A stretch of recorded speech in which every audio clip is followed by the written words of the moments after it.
Okay, so today I'm gonna read this book. It's called The Great Wave. The authors of the book is Veronica Massenot and Bruno Bluebird.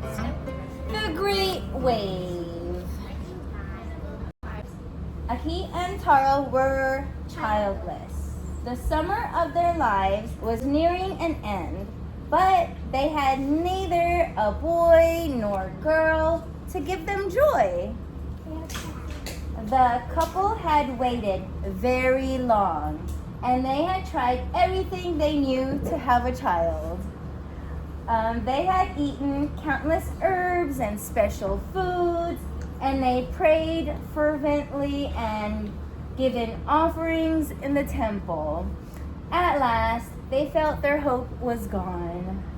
The child they had desired did not come.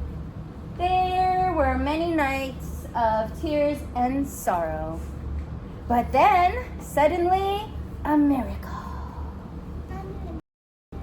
It happened on an icy cold day in winter. The wind raged over the sea and threw mighty waves upon the land. But the men of the village still had to go out to catch fish. For winter was a season of hunger, and no fish meant even less to eat. Three long ships set out from the harbor. Together they fought the stormy surf, ascending wave after wave to the crests and falling back into the troughs. The men advanced in this way, wave upon wave, waiting for the right moment. They had fish to catch, whatever the cost. Then, as they prepared to throw out their nets, an enormous wave rose up in front of them. It rose like a gigantic creature opening its foamy mouth. Greedily swallowing up everything before it. Fishermen, nets, boats, everything. The men held their breath in fear, clinging to the ships and ducking down. Some even closed their eyes. It's kind of scary, right? Yeah, I never want to let go. This is scary. Yeah. Why I never let go? When they looked out again, the wave had broken. The brave fishing group had been spared. Soon, the sea became as calm as the men's silent relief. But this quiet was penetrated by a small, angry cry, and Taro was heard to shout, "Look, that wet bundle there is a child, a brand new life. The wave has set it down in our boat." Taro's heart beat more wildly than all the drums of the world together. He took the baby boy in his arms, and the crying child fell silent. Taro smiled. The child, so long awaited for and so long hoped for, had arrived at last. The happy years passed. Naoki, the boy from the sea, had a mighty appetite. He ate bowl after bowl of delicious rice, yet he did not grow any bigger. Now, his 7th birthday was drawing near, and he'd barely grown an inch.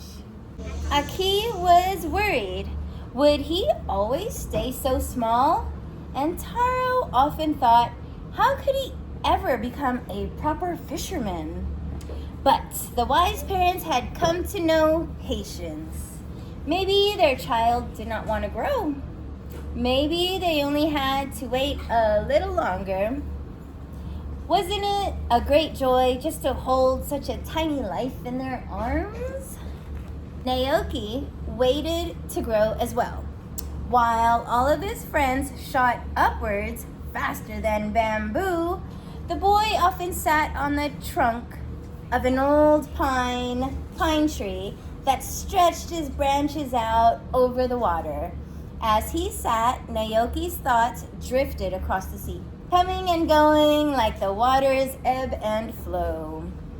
Why am I not like the other children? Why did I not come from my mother's belly?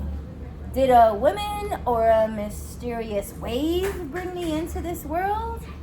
Who is my real father? Who is my mother? Whom should I truly love? One day, as he was sitting on his tree trunk, Naoki spied a beautiful fish beneath him. Its scales shimmered like silver, and it swam back and forth excitedly as if wanting to speak. The boy leaned down, and the fish smiled at him. He leaned down further, and the fish called out his name. Then Naoki leaned as far as he could, and he fell headfirst into the sea. Underwater, the fish seemed enormous. Its impressive whiskers were curly and black, and its voice rich and strong.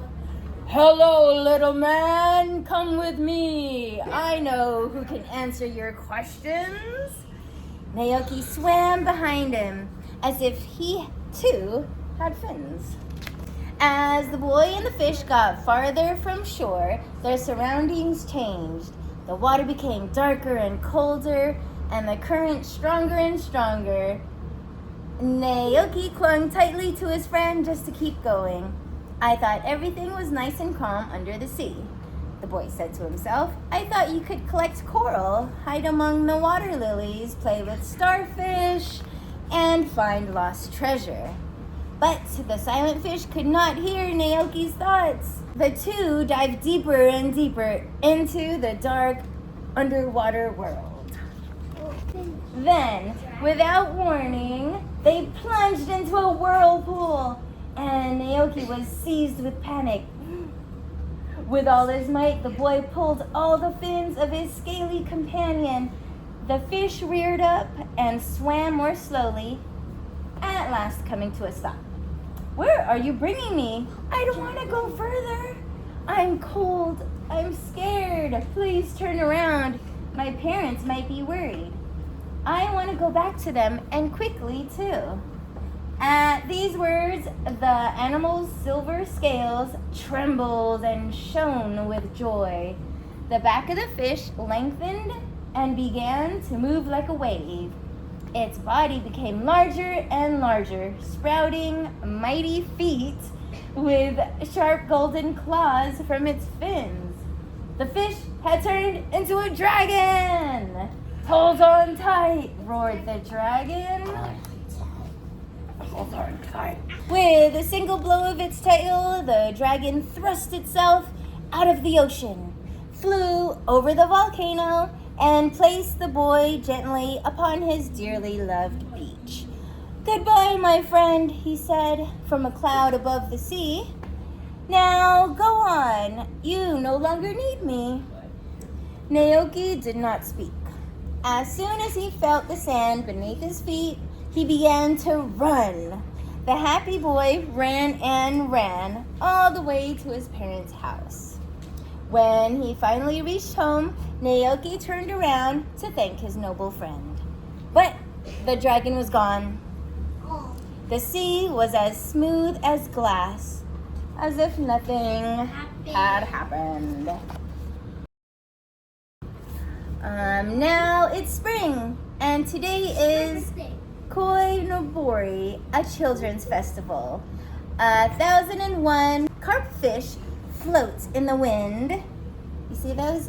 It's like a kite, kind of. They float in the wind, their bodies made of humble cloth.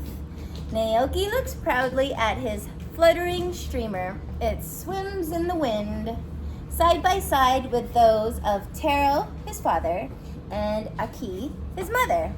All three seem carried by a great wave filled with love. Joyful laughter is everywhere, for Naoki has grown bigger. The great wave. Ta-da!